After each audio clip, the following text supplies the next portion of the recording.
5 na ang kumpirmadong kaso sa COVID-19 sa Northern Mindanao, lakip ang 11 nagpositibo sa Cagayan de Oro City. Dugang detalye sa live report ni Cyril Chavez. Cyril. Yes, Dak, si patient number 40 nga namatay na, usa sa Iligan City, duha sa Marawi City, ug usa ka Cagayanon ang mga nagpositibo sa COVID-19 dinhi sa Northern Mindanao. Gibutyag karon sa Department of Health Region 10 nga niabot na sa 5 ang COVID-19 positive cases sa Northern Mindanao. Una na niini si patient number 40 nga namatay na, usa sa Iligan City, duha sa Marawi City ug ang pinakaulahi taga Cagayan de Oro City nga na-admit karon sa Northern Mindanao Medical Center. Ang maong 71 years old nga lalaki una nang na-admit sa NMMC ni adtong Marso 16 tungod sa kalintura, pagpanugnaw ug ubo.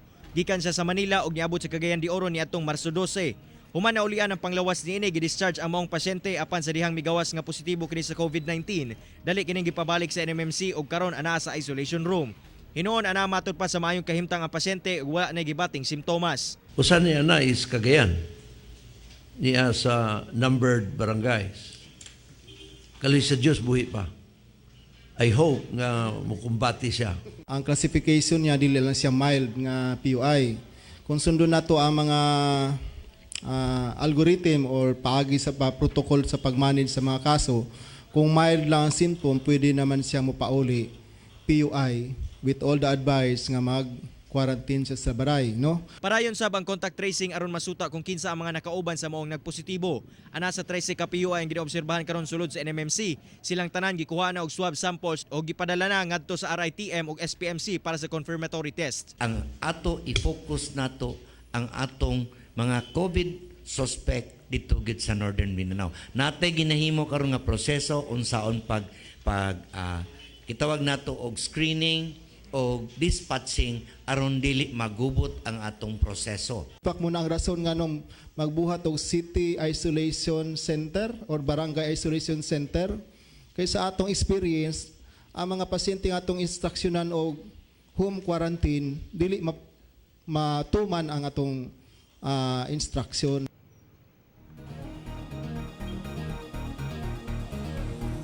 Tek, nasayod matud pa ang LGU sa Cagayan de Oro nga kining adunay kabalaka ang mga residente dinhi sa syudad. Busa karon padayon ilang paghangyo ngadto sa mga Cagayanon nga magpabilin lamang sila mga panimalay o ginalihok na matud pasab sa LGU ang mga isolation facilities nga nakatakda nilang imuntar aron butangan sa mga COVID-related patients nga adunay mild symptoms. Tek. Okay, Cyril, nanabay mga test kits ka nangabot diha?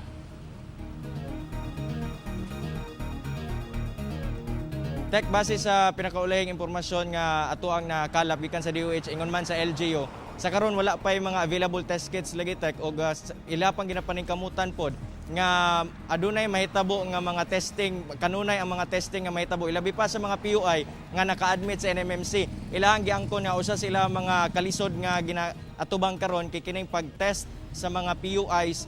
Ilabi pa busa ang ilahang ginahimo katong adunay mga severe symptoms sa COVID-19 mo kato ilang gina-priority nga makuha aga swab sample o ipadala sa RITM o dika sa SPMC para aduna mo pailawom sa confirmatory test. Tek. Okay, mas mayo manggod kung nasa di kaugalingon kay para paspas ang resulta. Daghang salamat, Cyril Chavez.